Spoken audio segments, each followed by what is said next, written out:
하나님께서는 계속해서 우리 가운데 새로운 일을 하시기를 원하십니다. 아멘이십니까?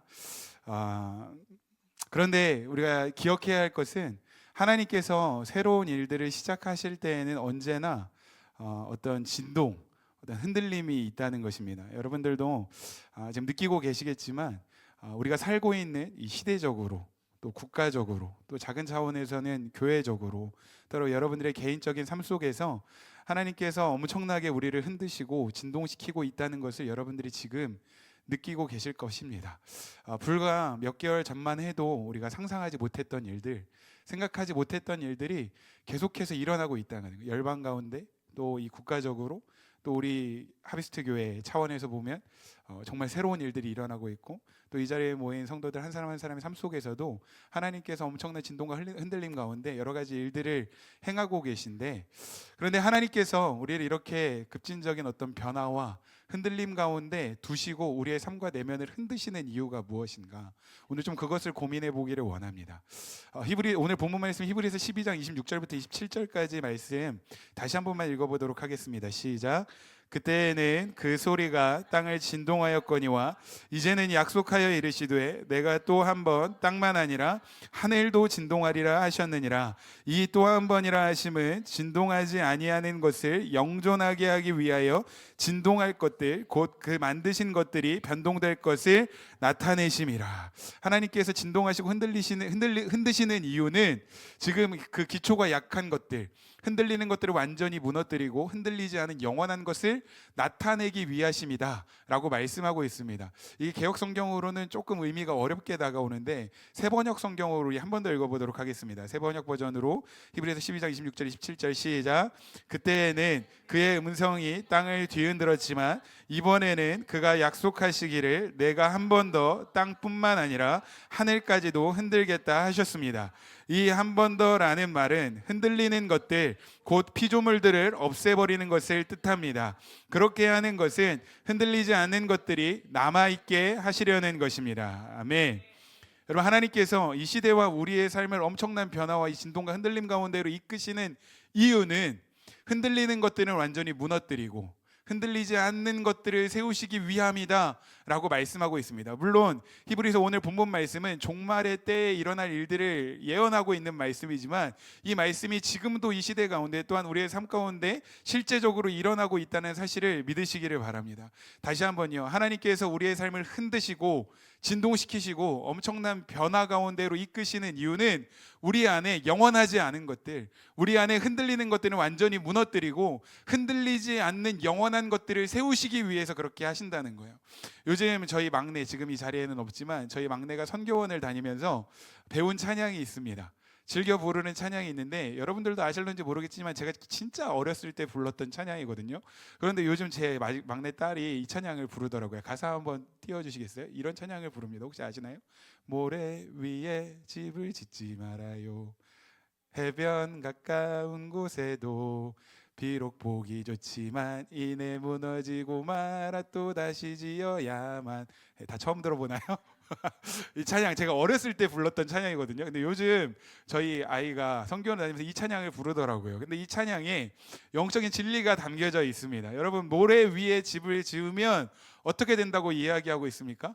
겉으로 보기에 아무리 좋아 보인다고 하더라도 조금만 진동이 있고 흔들림이 있으면 완전히 무너져 버릴 수밖에 없다는 거예요. 그런데 그런 진동과 흔들림 가운데 무너지지 않으려면 어떻게 해야 한다고 이야기하고 있나요?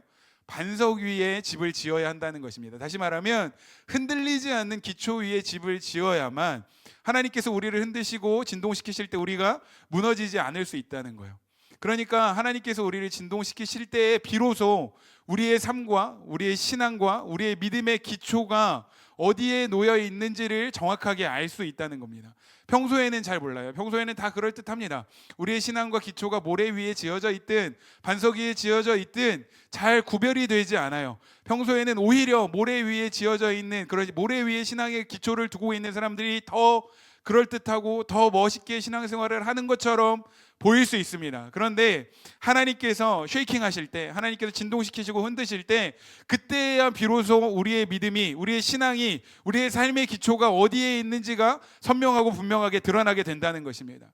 실제로 우리가 지난 3년, 4년 동안 팬데믹 기간을 지나오면서 이러한 일들을 실제로 목격했습니다. 정말로 안타까운 이야기지만 수많은 사람들이 스스로를 그리스도인으로 소개했지만 이 팬데믹 기간에 많은 사람들이 하나님으로부터 멀어지고 신앙을 잃어버리는 일들이 얼마나 많이 일어나는지 우리가 실제로 목격했다는 것입니다. 그래서 지난 팬데믹 기간을 어떤 목사님들, 어떤 영적인 그런 감각을 가지신 분들은 하나님께서 키즈를 하신 시간이다, 키를 흔드셔서 알곡과 가라지를 구별하신 시간이었다라고 해석하시는 분들도 적지 않게 있었다는 것입니다. 여러분 기억하십시오. 하나님께서 지금 우리를 시대적으로 또 교회적으로 또 여러분들의 개인적인 삶 속에서 엄청나게 급진적인 변화와 그런 진동을 일으키시는 이유는 우리 안에 흔들리는 것들을 무너뜨리고 영원하지 않은 것들을 무너뜨리고 영원한 그 흔들리지 않는 기초를 세우시기 위함이라는 사실을 믿으시기를 주님의 이름으로 축복합니다. 사랑하는 하비스트 여러분, 다시 한번 예수님의 이름으로 여러분들을 축복합니다. 우리 하비스처치와 여러분 한 사람 한 사람의 삶에 흔들리지 않는 영원한 기초가 세워졌음을 믿음으로 선포합니다. 할렐루야. 그러면 여러분 우리가 여기에서 조금 더 생각해 보아야 할 것은, 그렇다면 영원히 흔들리지 않는 기초 위에 우리의 삶을 세워야 한다라고 말씀하셨는데, 영원히 흔들리지 않는 기초는 무엇입니까? 결론부터 말씀을 드리자면 하나님의 나라입니다. 다 같이 한번 따라해 볼까요? 하나님의 나라. 우리 히브리서 12장 28절 오늘 본문 말씀 28절 같이 함께 읽겠습니다. 시작. 그러므로 우리가 흔들리지 않는 나라를 받았은즉 은혜를 받자 이로 말미암아 경건함과 두려움으로 하나님을 기쁘시게 섬길지니. 아멘. 여러분 우리는 예수 그리스도 안에서 흔들리지 않는 영원한 하나님의 나라를 선물로 받았습니다. 몇 주 전에도 여러분들과 함께 나누었지만 이미 예수 그리스도 안에서 우리가 예수 그리스도를 영접할 때 이미 우리 가운데 하나님의 나라가 시작되었다는 거예요. 하나님의 나라는 Kingdom of God, 하나님의 통치를 의미합니다. 예수님을 믿는 것, 예수님을 나의 삶의 주님으로 영접했다는 건 단순하게 죽어서 천국에 가게 되었다라는 것만을 의미하는 것은 아니라는 것입니다. 여러분 우리가 예수님을 믿고 예수님을 나의 삶에 영접했을 때는 이제 예수님께서 나의 삶의 주인이 되셨다는 거예요. 이제 나의 삶에 예수님께서 왕이 되셨다는 것입니다. 그래서 나의 삶의 모든 영역에서 나의 삶의 왕이 되신 그 예수님의 통치를 받으면서, 하나님의 통치를 받으면서 우리가 살아가게 되었다는 것입니다. 다시 한번 말씀드립니다. 우리의 삶의 모든 영역입니다. 우리가 교회 안에 있을 때에만, 이렇게 공적인 자리에서 예배를 드리고 있을 때에만 하나님이 왕이시고 예수님이 나의 삶의 주인이신 것이 아니라 우리의 삶의 모든 영역, 여러분들의 가정, 여러분들의 학교, 직장, 어그러지고 거스르는 이 세대 한복판에 살아가고 있을 때에도 하나님은 언제나 우리의 주인이시고 예수님이 우리의 왕이시라는 거예요. 아멘. 주님만이 왕이십니다. 믿으십니까? 그렇다면 교회에서뿐만 아니라 예배를 드리고 있을 때뿐만 아니라 우리의 삶의 모든 영역에서 가정과 학교와 직장과 세상 한복판에서도 언제나 우리는 하나님의 통치, 하나님의 인도, 하나님의 다스림을 받으면서 살아가야 한다는 것입니다. 아멘. 그렇다면 여러분 나의 삶의 모든 영역에서 하나님의 통치를 받으면서 살아간다는 것은 정확하게 어떻게 사는 것을 의미하는 것입니까? 사실 하나님의 통치를 받으면서 삽니다라는 고백 우리 너무나도 잘 아는 이야기예요. 그런데 실제적으로 하나님의 통치 가운데 우리가 모든 삶의 영역에서 살아가게 된다라는 건 구체적으로 어떻게 사는 것을 의미하는 것입니까? 더 이상 나의 생각, 과거의 어떤 사고방식, 과거의 옛날의 어떤 생활 방식으로 살아가는 것이 아니라 이제는 하나님의 방식, 하나님의 생각, 하나님 나라에 속한 생활 방식으로 살아가게 된다는 것을 의미하는 것입니다. 아멘. 여러분들 삶에 정말 예수님께서 주인이 되셨고 여러분들이 여전히 하나님의 나라 가운데 날마다 살아가고 있다면 이제는 우리가 예전에 나의 생각, 나의 사고방식으로 사는 것이 아니라 이제는 하나님의 생각, 하나님의 방식으로 살아가야 한다는 거예요. 그래서 예수님께서 이 땅에서 공생의 사역을 시작하시면서 가장 첫 번째로 전한 메시지가 무엇입니까? 마태복음 3장 2절 말씀에 보면 회개하라 천국이 가까이 왔느니라. 같이 한번 읽어볼까요? 시작. 회개하라 천국이 가까이 왔느니라. 아멘. 여러분 회개하셨습니까? 여러분 회개한다는 게 뭐예요? 회개한다는 건 뭔가 내가 지금까지 잘못 살았다, 지금까지 내가 살아왔던 방향이 잘못되었다라는 것을 깨닫고 뭔가 감정적으로 후회하는 차원을 넘어서는 거예요. 내가 잘못되었다는 것을 깨달았다면 회개는 뭐냐? 생각이 바뀌고 방향이 바뀌는 겁니다. 나의 삶의 방향이 바뀌는 거예요. 우리 여러분들과도 여러 번 나누었지만 여러분 한번 생각해 보십시오. 우리가 지금 이제 지하철을 타러 가는 겁니다. 지하철을 타러 가는데 신도림역 가보셨죠? 예, 신도림역 가보시면 신도림역 얼마나 복잡하고 정신이 없습니까? 근데 신도림역에서 저는 이제 서울로 가고 싶은 거예요.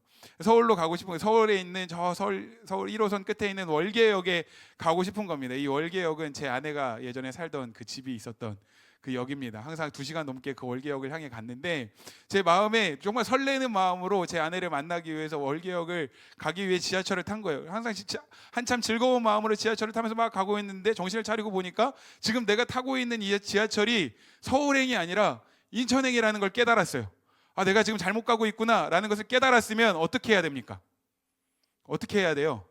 지금 제가 어려운 질문을 했죠. 네, 내가 지금 잘못 가고 있다는 걸 깨달았으면 어떻게 해야 돼요? 내려야 돼요. 인천행 지하철에서 내려서 서울행으로 가는 그 지하철을 타야 한다는 것입니다. 방향을 바꿔야 된다는 거예요. 제가 생각할 때 회개의 이미지는 여기에 있다고 생각이 돼요. 회개는요, 그냥 후회만 하고 있는 게 아니에요. 아, 내가 인천행 지하철을 잘못 탔구나. 그리고 주저앉아서 울고 후회하고 아, 내가 잘못 가고 있구나 라고 하는 정도에서 수준에서 멈추는 것이 아니라 이제는 내려서 방향을 바꿔야 된다는 거예요. 근데 많은 그리스도인들이 회개한다고 하면 이 정도 수준에서 멈춰 있다는 거예요. 그냥 눈물 콧물 흘리면서 내가 지금까지 잘못 살았습니다 후회하지만 정작 안타까운 것은 생각의 전환이 없다는 거야. 생각의 변화가 없다는 거예요. 삶의 방향의 전환이 없다는 거예요. 삶의 변화가 없다는 것입니다. 그러니까 눈물 콧물 흘리면서 뭔가 감정적으로 후회만 하더라도, 후회하고 있다고 하더라도 그것이 진정한 의미의 회개는 아닐 수 있다는 것입니다. 여러분, 회개하면 헬라어로는요 메타노이아라고 합니다. 근데 이 메타노이아는 두 가지 단어의 합성어예요. 메타와 노이아의 합성어인데, 메타는 영어로 하면 애프터입니다. 뭐뭐 후회라는 그런 의미를 가지고 있는 거고, 노이아는 이성, 마음, 생각이라는 의미를 가지고 있습니다. 그러니까 뭔가 뒤에 하게 된 생각, 어떤 것 뒤에 하게 된 생각이라는 것이 메타노이아라는 뜻이에요. 그리고 히브리어로 회개는 슈브라고 하는데, 슈브는요 돌이킨다, 돌아간다 라는 의미를 가지고 있습니다. 히브리어와 헬라어의 의미를 합쳐서 회개라는 의미를 좀 다시 한번 해석을 해보자면, 회개는요 이전에 살던 나의 삶의 방식이 잘못되었음을 깨닫고 마음과 생각이 변화되어 삶의 방향을 돌이키는 것, 그것이 회개라는 것입니다. 다시 한번요, 회개는요 이전에 내가 살아왔던 나의 삶의 방식이 잘못되었음을 깨닫고 마음과 생각이 변화되고, 뭐가 변화된다고요? 마음과 생각이 변화되고 삶의 방향을 돌이키는 것, 그것이 바로 회개라는 것입니다. 그러니까 회개하라 천국이 가까이 왔느니라 라고 말씀하시는 예수님의 그 말씀에 담겨있는 비밀은 무엇이냐면, 지금까지 내가 살아왔던 나의 삶의 방식이 잘못되었음을 깨닫고 마음과 생각이 변화되어서 삶의 방식을 돌이켜서 이제는 예전에 과거의 나의 생각, 과거의 어떤 세상적인 가치관과 사고방식으로 살아가는 것이 아니라 하나님의 생각, 모든 것을 하나님의 관점으로 보고 하나님 나라에 속한 생활 방식으로 살아가야 한다는 그 비밀이 회개하라 천국이 가까이 왔느니라고 말씀하시는 예수님의 그 메시지 안에 담겨있는 진짜 의미라는 것입니다. 그런 의미에서 여러분들에게 한번 질문하고 싶습니다. 다시 한번 질문하고 싶습니다. 여러분 진짜 회개하셨습니까? 여러분 정말 날마다 하나님 나라 안에서 살아가고 계십니까?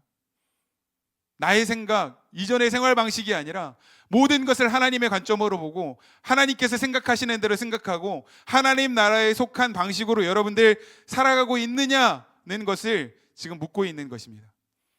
하나님께서 계속해서 우리를 흔드시고 진동시키시는 목적이 여기에 있는 것입니다. 우리의 인생을 책임져 줄 수 없는 영원하지 않은 것들, 기존의 나의 생각, 세상의 가치관들을 완전히 무너뜨리고 우리의 삶에 영원한 그 하나님의 나라, 하나님 나라의 기초를 세우시기 위해서 지금 우리를 흔들고 쉐이킹하고 계신다는 것입니다. 그러니까 한마디로 이야기하면, 여러분 계속해서 우리가 영적인 쉬프트, 영적인 변화, 영적인 전환, 영적인 도약에 대해서 말씀을 나누고 있는데, 영적인 쉬프트의 핵심은 생각이 쉬프트 되는 거예요. 생각이 변화되는 겁니다. 생각의 전환이 일어나야 한다는 것입니다. 여러분, 이제 저와 여러분들의 삶에 생각의 전환, 생각의 변화가 일어날 수 있기를 주님의 이름으로 축복합니다. 여러분 지난주에도 하나님께서 지금 이 2025년 하비스처치 개척한 이후로 이제 첫 번째 시즌을 시작하셨는데, 이 첫 번째 시즌을 시작하시면서 우리에게 처음으로 주신 메시지가 이 영적인 쉬프트에 대한 말씀이었어요. 그런데 이 영적인 쉬프트, 영적인 변화, 영적인 도약, 영적인 성장이 일회적인 이벤트로 끝나지 않고 계속해서 우리의 삶에 일어나기 위해서 필요한 것 두 가지가 있다고 지난주에 말씀드렸습니다. 우리 시우가 또 오라도로도 함께 나누었는데 그 두 가지가 무엇이었습니까? 첫 번째는 말씀을 기초로 해서 우리의 삶의 기초를 말씀에 두고 말씀에 반응하는 것이고, 두 번째는 성령의 충만함, 성령의 기름 부으심이 필요하다는 것을 지난주에 여러분들과 함께 나누었습니다. 여러분 한번 생각해 보세요. 말씀에 기초를 두고 말씀에 반응하면서 항상 성령의 인도하심을 따라서 살아갔던 가장 대표적인 사람이 누구라고 생각이 되십니까? 저는 다름 아닌 사도 바울이라고 생각이 됩니다. 사도 바울의 인생을 보면 사도 바울은 언제나 말씀에 기초를 두고 하나님의 말씀에 반응하는 인생이었어요. 말씀이 이끄시는 대로 사는 인생이었고, 성령께서 이끄시는 대로 순종하며 나아가는 삶이 사도 바울의 삶이었다는 것입니다. 그런데 여러분, 바울이 자기 생각이 없어서 그냥 말씀이 이끌어 가시는 대로 바보처럼 멍청이처럼 그냥 따라간 것일까요? 저는 그렇지 않다고 생각이 됩니다. 바울은요, 그 누구보다 탁월한 사람이었어요. 그 누구보다 엄청난 능력을 가진 사람이었고, 그 누구보다 자기 주장이 강한 사람이었습니다. 어디에 내어놓아도 꿀리지 않는 정말 탁월한 지식인 중에 지식인이 사도 바울이었다는 겁니다. 그런데 하나님의 특별한 은혜로 이 바울이 예수님을 만나게 되었습니다. 바울의 삶이 변화된 거예요. 예수님이 바울의 인생의 주인이 되었습니다. 예수님이 바울의 삶의 왕이 되고 나니까 그 이후로부터는 모든 삶의 영역에서 하나님의 통치를 받으면서 살아가기 시작하는 거예요. 하나님의 통치를 받는다는 건 다른 말로 표현하면 모든 삶의 영역에서 하나님의 말씀이 인도하시는 대로, 성령께서 나를 이끌어 가시는 대로, 나의 생각이 아니라, 나의 방식이 아니라, 기존에 내가 살아가던 나의 어떤 생활 방식이 아니라, 이제는 하나님의 관점으로 모든 것을 보고 하나님께서 생각하시는 대로, 하나님께서 말씀하시는 대로 하나님 나라에 속한 생활 방식에 따라서 살아가는 삶이 사도 바울의 삶이었다는 것입니다. 그런데 여러분, 많은 사람들이요, 예수님을 믿는다고 고백합니다. 그리고 실제로 힘써 말씀을 읽고 묵상합니다. 매주 예배를 드리면서 단위에 선포되어지는 이 설교 메시지를 통해서 하나님의 뜻을 배우고 깨닫습니다. 그리고 예배를 드리고 난 이후에는 많은 사람들이 은혜를 받았다라고 이야기를 합니다. 그런데 진짜 안타까운 것은 뭐냐면, 그렇게 예배를 드리고 말씀을 묵상하면서 하나님의 뜻을 깨달았다고 하고 은혜를 받았다고 하면서도 여전히 삶의 영역 속에서는 생각의 변화가 일어나지 않는다는 거예요. 생각의 전환이 일어나지 않는다는 거예요. 삶의 영역 속에 우리의 삶을 들여다보면 여전히 내 생각으로, 예전에 살던 나의 방식으로 세상의 가치관과 기준을 두고 살아가는 것이 진짜 사실은 우리의 모습이라는 것입니다. 여러분, 우리가 예수님을 믿는다는 것은, 예수님이 나의 삶의 주인이 되셨다는 것은, 그래서 예수님이 나의 삶의 왕이 되셨고 내가 하나님 나라 안에서 하나님의 통치를 받으며 살아간다는 것은 이제 더 이상 내 생각, 예전의 삶의 방식이 아니라 하나님의 생각으로 살아간다는 것을 의미하는 것입니다. 여러분, 믿음으로 여러분들 도전합니다. 오늘 이 시간에 여러분들 안에 이 생각의 쉬프트가 일어나게 되기를 축복합니다. 그 생각의 변화를 결단하고, 이제는 더 이상 나의 생각이 아니라 하나님의 생각으로 살아가겠습니다 라고 결단하는 그러한 시간이 될 수 있기를 주님의 이름으로 축복합니다. 여러분, 우리의 삶이 변화되었다는 건 결국에는 생각이 변화되었다는 거예요. 왜요? 모든 행동은요, 생각으로부터 시작이 되는 것이기 때문입니다. 그래서 우리의 삶에는 생각의 쉬프트가 일어나야 되는 거예요. 그런데 이 생각의 변화, 생각의 쉬프트가 일어나지 않으니까 돌파되지 않는 거예요. 계속 침체되어 있고 장애물과 한계들을 돌파할 수가 없는 겁니다. 여전히 내가 처한 현실과 장애물들과 그런 문제들이 커 보이는 거예요. 그런데 여러분, 생각의 쉬프트가 일어나면, 우리의 생각이 새로워져서 더 이상 나의 생각이 아니라 모든 것을 하나님의 관점으로 보기 시작하면, 이전에 정말 내가 이겨내기 어려웠던, 돌파하기 어려웠던 그 장애물과 한계들도 아무것도 아니라는 것을 깨닫게 되는 것입니다.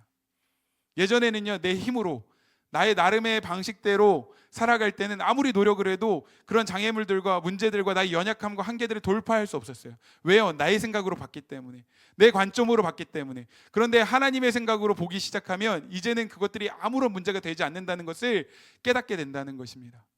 여러분, 우리가 그 매일매일 공동체적 성경 읽기로 하나님의 말씀 묵상하고 있는데, 하나님의 말씀 묵상하면서 매일 시편을 한 장씩 묵상을 하고 있습니다. 그런데 수많은 시편에 기록된 다윗의 그 찬양과 고백을 보면서 여러 가지 많은 시편의 고백들이 있지만 그 시편의 고백 가운데 공통적인 특징이 있다는 것을 발견하게 되었습니다. 어떤 특징이 있습니까?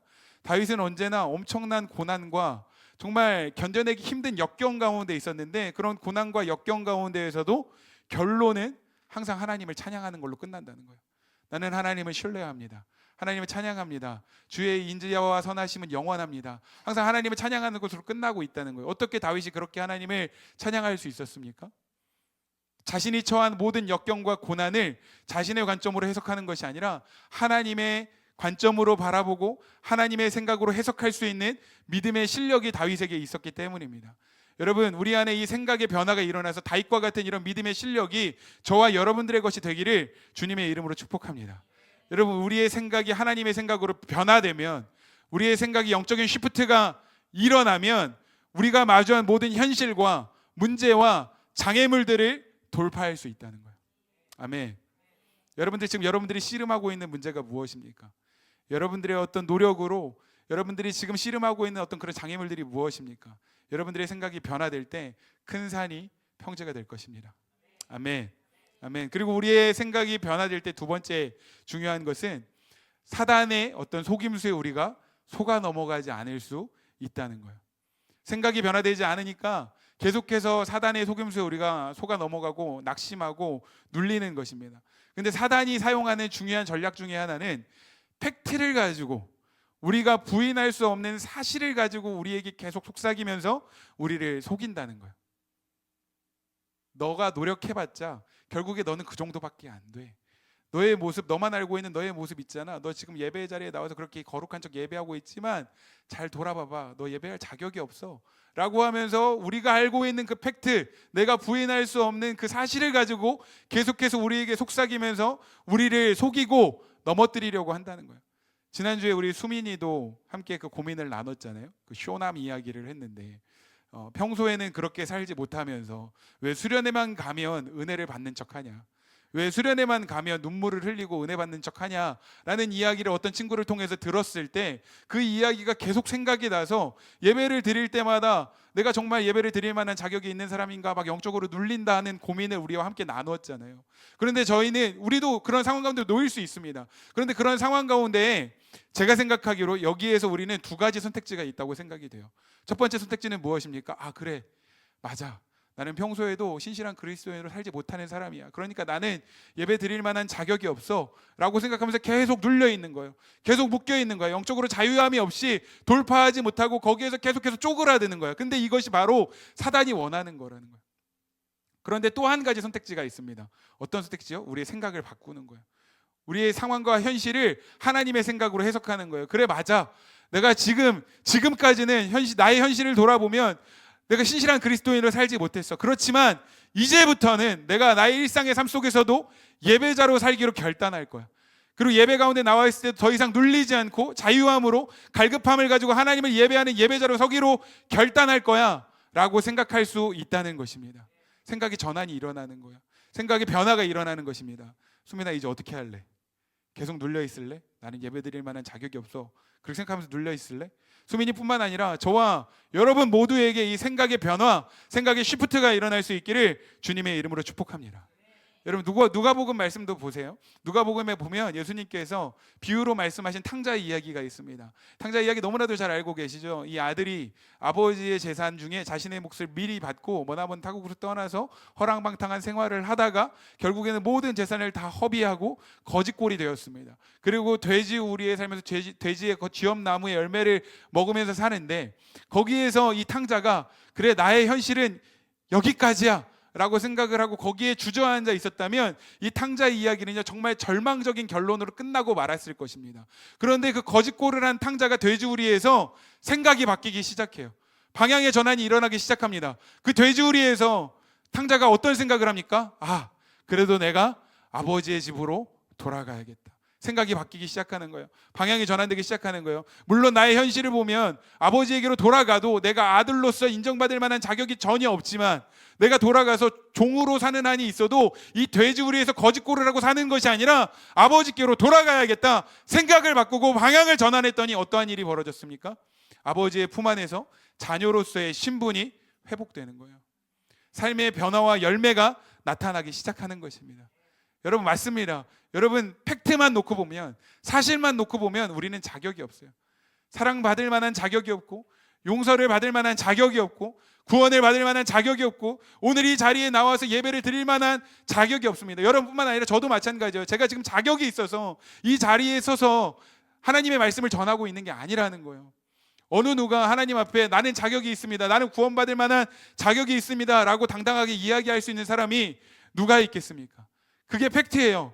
우리는 자격이 없다는 게 팩트예요. 사단은 계속해서 그걸 이야기해요. 너는 자격이 없어. 네가 아무리 노력해도 너는 인정받지 못해. 너의 현실을 돌아봐봐. 너가 정말 예배를 드릴 만한 자격이 있는 사람이야? 너는 가식적이고 위선적인 종교인에 불과해 라고 하면서 사단은 계속해서 우리를 속인다는 거예요. 그런데 여러분, 그 속임수 가운데 속아 넘어가서 계속해서 거짓골을 하고 살아가겠습니까? 거지같이 사시겠어요? 여러분, 복음이 있습니다. 복음이 뭐예요? 예수님께서 자격 없는 우리를 위해서 당신의 생명을 주셨다는 거예요. 아무런 자격이 없는 우리를 위해서 당신의 생명을 내어주심으로 저와 여러분들을 구원하셨다는 것입니다. 예수님께 생명을 내어주셔서 그 십자가 위에서 쏟으신 그 보혈의 은혜로 말미암아 우리의 모든 죄가 깨끗하게 되었고 우리의 신분이 변화되었다는 것입니다. 용서받을 수 없는 죄인에서 거룩하고 의로운 하나님의 자녀로 우리의 신분이 변화되었음을 믿으시기를 바랍니다. 그리고 예수 그리스도를 통해서 우리 가운데 하나님의 나라가 시작되었습니다. 이제 우리는 하나님의 관점으로 살아가는 자들이고 하나님의 방식으로 생각하는 사람들이 되었다는 것을 믿으시기를 바랍니다. 여러분, 예수님은요 이미 완벽하게 승리하셨습니다. 예수님 완전하게 승리하셨습니다. 사단은 더 이상 노략질할 수 없습니다. 우리를 속일 수 없다는 거예요. 예수 그리스도 안에서 우리는 완전히 승리했고 그 예수님이 저와 여러분들의 삶의 왕이 되셨습니다. 그러므로 여러분, 우리가 살고 있는 모든 삶의 영역, 우리가 발딛고 살아가는 모든 삶의 영역에서 왕이신 예수 그리스도의 통치를 받으며 더 이상 나의 생각, 사단이 주는 생각 가운데 속아 넘어가는 것이 아니라 이제는 예수님의 생각, 하나님의 생각으로 승리하는 삶을 살아가시기를 주님의 이름으로 축복합니다. 생각의 쉬프트가 일어나서 더 이상 사단에게 속지 마십시오. 속아 넘어가지 마십시오. 제가 예전에 선교단체에서 훈련을 받을 때 제가 정말 존경했던 간사님께서 사단이 우리를 속일 때 이렇게 이야기하라고 했어요. 같이 한번 따라해 볼까요? 안 속아, 꺼져, 가. 네, 꺼져라는 말은 사단에게만 쓰시면 돼요. 성도들에게 야, 꺼져 이렇게 하지 마시고, 친구들에게 꺼져 하지 마시고, 사단이 여러분들 속일 때마다 수민아 너는 예배 드릴 자격이 없어 라고 이야기할 때마다 안 속아, 꺼져, 가 하고 결단하고 예배 드리는 거야. 아멘. 아멘. 여러분, 오늘 우리 안에 이런 돌파가, 영적인 시프트, 생각의 시프트가 일어나게 되었음을 믿음으로 선포합니다. 우리의 생각의 변화가 일어나면 현실적인 문제를 돌파하게 되는 거예요.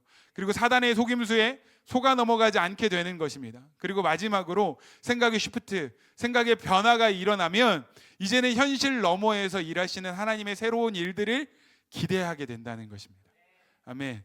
여러분 하나님의 은혜에 대한 기대가 있습니까? 2025년을 시작하면서 하나님께서 어떻게 여러분들 삶 가운데 일하실지 막 기대가 되고 정말 설레십니까? 생각이 변화된 사람들은요 그 하나님의 일을 기대하게 돼요. 마가복음 6장 37절 말씀 같이 한번 읽어볼까요? 시작. 대답하여 이르시되 너희가 먹을 것을 주라 하시니 여짜오되 우리가 가서 200데나리온의 떡을 사다 먹이리이까. 아멘. 이 말씀은 여러분들이 잘 알고 있는 오병이어의 기적에 관한 그 기사 중에 일부분입니다. 여러분, 수많은 무리들이 예수님을 따를 때 제자들은요 현실적인 문제에 부딪혔습니다.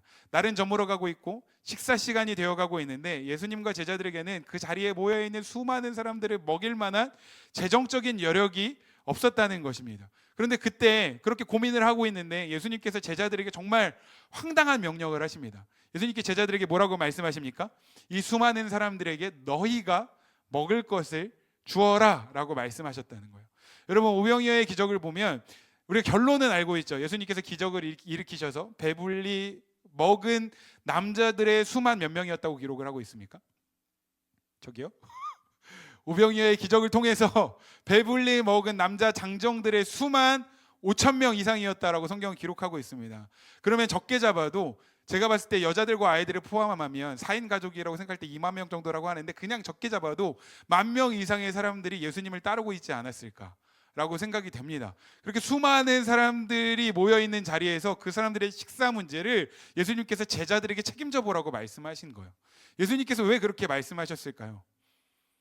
제자들을 좀 약올리는 것입니까? 지금 제자들에게 그런 능력이 없는데, 재정적으로 그런 여력이 없는 걸 아시면서도 제자들을 골탕 먹이시기 위해서 너희가 한번 먹여봐라 라고 하시면서 제자들에게 말도 안 되는 명령을 지금 하고 계신 것입니까? 그런데 옛 그 사고방식, 자기의 어떤 생각에 사로잡힌 그 제자들의 반응은요, 어떤 우리의 그런 상상을 뛰어넘지 못합니다.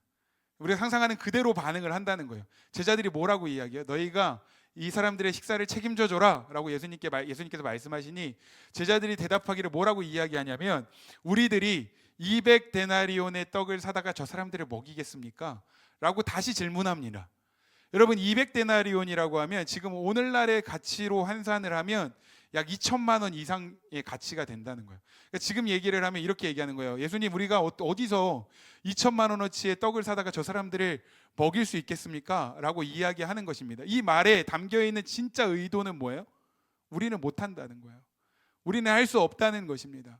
우리에게는 2천만 원이라는 재정도 없고 저 사람들을 먹일 만한 그런 떡을 지금 당장에 공수해 올 수 있는 떡집도 없습니다. 예수님께서 말씀하시는 일은 불가능한 일입니다 라고 이야기하고 있다는 것입니다. 이것이 바로 이전의 나의 생각대로 사는 사람들의 모습이라는 거예요. 과거의 세상의 가치로 사는 사람들은요, 현실을 보면서 불가능하다고 이야기합니다. 그런데 만약에 이 제자들이 정말 예수님을 따르는 예수님의 제자로서 생각이 변화되어서 예수님께서 보시는 관점으로 그 상황을 보고 예수님께서 생각하는 생각대로 그 상황을 해석했다면 제자들이 뭐라고 이야기했을까요? 우리가 볼 때 현실적으로는 불가능한 일이지만 예수님께서 말씀하셨으니 내가 순종하기만 하면 하나님께서 우리에게 능력을 주실 거야. 와, 하나님께서 우리가 순종할 때 어떠한 방식으로 기적을 일으키실까? 하나님께서 하실 일들이 정말 기대가 된다라고 고백하지 않았겠습니까? 여러분, 저와 여러분들 안에 이러한 변화가 있기를 주님의 이름으로 축복합니다. 다시 한번 여러분들에게 묻고 싶어요. 정말로 2025년 여러분들의 삶 속에 일하실 하나님의 은혜가 기대가 되십니까? 여러분, 하비처치 가운데 하나님께서 행하실 그 새로운 일들이 기대가 되십니까? 이제 반주해 주시면 좋을 것 같아요. 여러분, 기존의 생각, 기존의 사고방식으로 보면 말이 안 됩니다. 불가능한 거예요. 와, 지금 현실을 보면 지금 내가 뭘 할 수 있겠어? 나 같은 사람이 뭘 할 수 있겠어? 나는 준비된 것이 아무것도 없는데 정말 하나님의 나라를 위해서 내가 쓰임받을 수 있을까? 아니, 하나님의 나라를 위해서는 어불성설이고 그냥 지금 당장의 나의 현실 속에서 나의 문제를 해결하는 것조차도 너무나도 힘든데 내가 할 수 있는 일이 과연 있을까? 라는 생각이 들 수 있습니다. 지금 우리 교회의 현실을 보면 이제 막 개척을 시작해서 재정도 부족하고 사람도 없는데 이 작은 교회가 과연 뭘 할 수 있겠어? 우리가 뭘 할 수 있겠어? 라고 생각하면서 와, 우리가 할 수 있는 일이 없어, 불가능해 라고 생각하실 수 있습니다. 그런데 여러분, 저는 확신합니다. 교회가 작다고 해서 비전이 작은 것은 아닙니다. 여러분들의 현실이 지금 어려운 상황 가운데 놓여 있다고 해도 여러분들을 향한 부르심이 작은 건 아니라는 거예요. 왜요? 우리에게 비전을 주시고 우리를 부르시는 하나님은요, 크고 놀랍고 위대하시며 전능하신 하나님이십니다. 물고기 2마리와 떡 5덩이로 수많은 사람들을 먹이시고 남을 만큼 역사하시는 그 하나님이 지금 저와 여러분들을 통해서 일하시기를 원하시고 우리 교회를 통해 일하시기를 원하신다는 거예요. 이제 우리의 생각이 변화되기를 원하시는 거예요. 우리는 할 수 없어, 우리가 뭘 할 수 있겠어 라고 생각하는 것이 아니라 지금 현실은 불가능하지만 하나님께서 우리를 부르셨으니, 하나님께서 우리에게 비전을 주셨으니 우리가 믿음으로 순종할 때 하나님께서 어떠한 일들을 행하실까, 어떠한 기적을 행하실까, 와, 기대가 된다. New thing coming. 여러분, 새로운 시즌이 오고 있습니다. 새로운 일들이 시작되었습니다. 하나님께서 엄청난 일들, 이전에 경험해보지 못했던 영광을 경험하게 하시기를 원하신다는 거예요. 그런데 여러분, 이 일들을 경험하기 위해서는 우리의 생각의 쉬프트가 일어나야 돼요. 생각의 변화가 일어나야 됩니다.